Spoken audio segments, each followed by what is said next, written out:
안녕하십니까, 무틀란TV입니다. 대법원이 13일 포털사이트 댓글을 조작한 혐의로 기소된 드루킹 김동원에 대해 1, 2심과 마찬가지로 심각한 범죄 행위가 인정된다며 유죄 판단을 최종 확정했습니다. 이로써 댓글 조작 의혹이 불거진 지 2년 만에 드루킹의 범죄 행위에 대한 사법적 판단이 마무리됐습니다. 드루킹은 댓글 조작 행위로 1심에서 징역 3년 6개월, 2심에서도 징역 3년을 선고받은 바 있습니다. 이제 관심은 4월 총선 전후로 예상되는 김경수 2심 선고에 쏠리게 됐습니다. 그런데 드루킹 2심 법원이 드루킹과 김경수와의 공모관계를 시사한 부분이 있는데 대법원이 이 부분을 사실상 그대로 수용함으로써 김경수의 2심 유죄 판결은 사실상 기정사실화됐다고 할 수 있습니다. 드루킹 2심 법원은 최종 선고에서 김경수가 드루킹에게 인터넷 기사의 주소를 전달하는 등 직접적으로 관여한 부분을 드루킹 범죄 사실에 포함시킨 바 있는데 대법원이 이 부분에 대해 원심 판단을 그대로 유지한 것이라 할 수 있습니다. 김경수 2심 법원은 최근 김경수가 댓글 조작 시연회를 봤다는 점을 인정하면서 이 부분에 대한 추가 논의는 없을 것임을 못 박은 바 있습니다. 따라서 김경수 재판에서 남은 쟁점은 김경수와 드루킹이 상호 얼마나 협조를 했는가인데 대법원의 이날 최종 판단은 기계를 이용한 댓글 조작 행위가 위법성이 심각한 중대 범죄라는 점과 두 사람 사이에 상호 긴밀한 협조가 있었다는 드루킹 2심 판단을 모두 수용한 것이기 때문에 2심 최종 판결 역시 김경수 유죄로 판결이 내려질 가능성이 매우 높아졌습니다.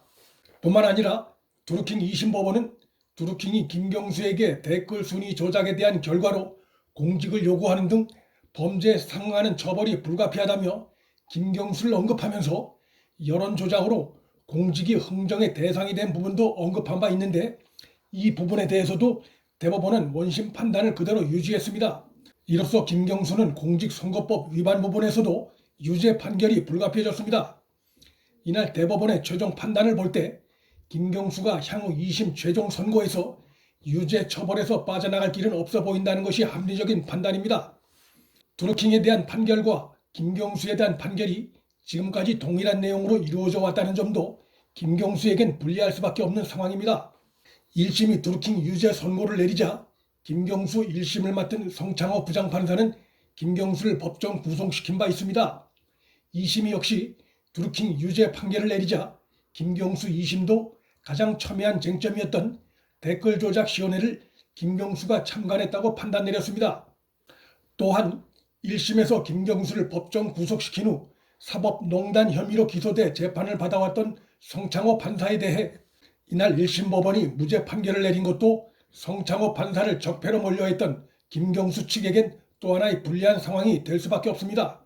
김명수 대법원장 체제의 대법원이 드루킹에 대한 최종 판단이 김경수 2심에 악영향을 미칠 것을 뻔히 알면서도 이 같은 판결을 내린 것은 무엇보다 유죄 증거가 너무나 뚜렷한 상황이기 때문에 다른 판단을 하기 어려웠을 것으로 추정됩니다. 이로써 문재인 정권의 도덕성, 정당성은 도마 위에 오를 수밖에 없게 됐습니다.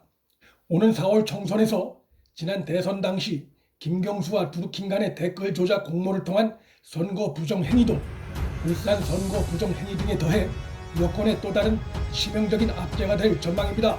문틀란TV 여기서 마칩니다. 시청해 주셔서 감사합니다.